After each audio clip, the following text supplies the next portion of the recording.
Chisaki Blue Futon, and this is out of the wall and out of the box, but it's a very different out of the wall and out of the box. I didn't own this movie until someone in my family, my mom's like, hey, you need to watch this movie. It was actually a lot cheaper just to buy it than find it. So anyway, The Dressmaker.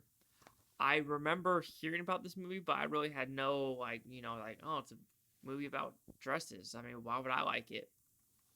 Is it a movie about dresses, however? Let's find out.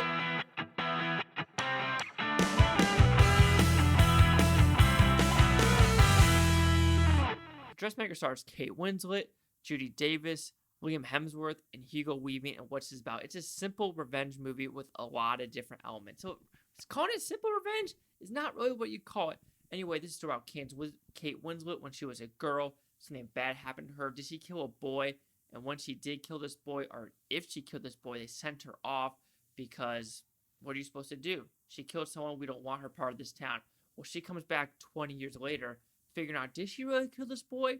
And if she didn't, what revenge is she going to put on these town folk? So what I like about this movie, have you ever watched revenge movies and you're like, oh, that's satisfying? You're like, oh, that's okay, satisfying. No, this movie, the revenge, is very, very satisfying in this movie. This is, when it ends, you're like, I enjoyed the shit out of this movie. And that's what I'm going to say about The Dressmaker.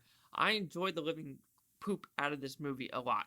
Yes, a lot of people, because I did a lot of quick reviews in this before watching it, because I'm like, oh, what's this movie about?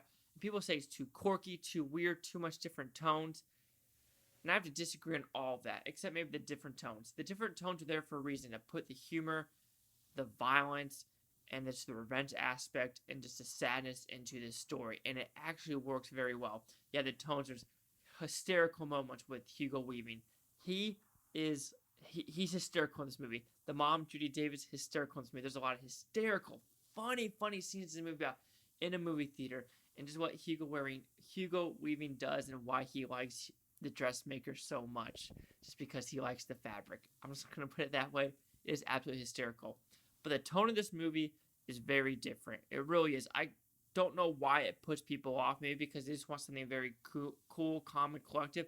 But no, this one has hysterical moments. Then it gets serious. Then more hysterical moments. Then it gets violent. Then hysterical moments. Then it goes to the past of, oh my god, what's happening to the past. And then there's a really dick guy in the Australian town. And you just want him to burn in hell.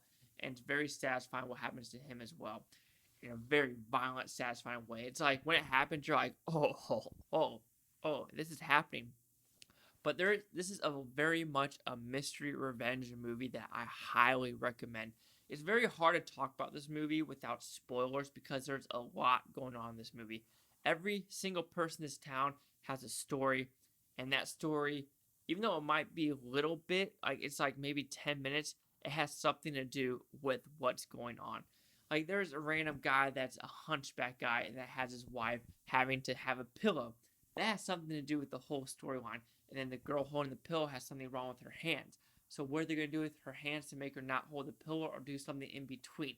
Like, every single small element in the story works. And it works for a Pacific, it's not an ocean, specific reason. And it works so well.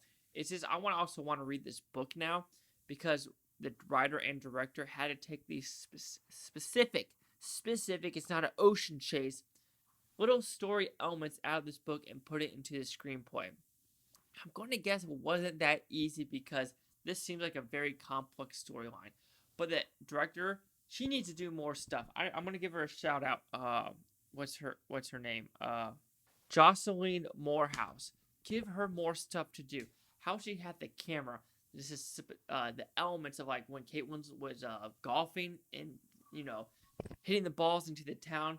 Very, very well shot and very, very well shot movie. And when the motions happen, it hits hard. You know something's gonna happen, but you don't know what happens to some of the characters and when it happens. And I just reviewed Jezebel, but the same girl is in The Dressmaker, and her name is Sarah Snook. Very unrecognizable in The Dressmaker, and that's all I'm going to say. And what she does with the dresses is very much part of the story of how she's trying to get people to turn on each other with just dresses. And the dresses do look fantastic. Even the guy that knows nothing about dresses, these dresses are absolutely phenomenal to look at. And they're like, oh, say yes to the dress. to every single one of them. Anyway, the dressmaker. I can't really find a lot of flaws like in this movie. Is it long in some scenes? Yes, but overall the story works. It's a great revenge movie, and at the very end, you're just very, very satisfied with what happened and how she got her revenge and who and just the whole story. Because, like I said, there are sports of violence in this movie, and people are like, "Oh, they're just a tone. It gets violent then funny, violent, funny, sad, violent, funny." It's like, no, I enjoy movies like that actually decide to switch it up on the viewers to keep them more engaged. So anyway, the dressmaker will receive a 4.5 out of 5 with Futons. He goes at 90%. So see the critics' new scores. Interesting. You have the critics at 57% with 136, and the audience at 66 with 9915. And here's your consensus. The dressmaker boasts a strong central performance by Kate Winslet and a captivating array of narrative weirdness, all of which may or not be a comfortable fit with viewers. I have to disagree.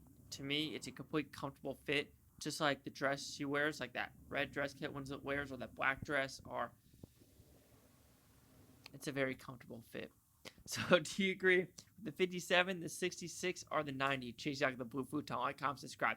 Another thing is Bhutanotopia, Bhutanonians. Thanks for watching and have a great day. And all I'm going to say is when Hugo Weaving is at a funeral and he pops up with what he wears, I died. Even though it's supposed to be a serious scene at a funeral, the tone is just perfect. I'm sorry. It's perfect.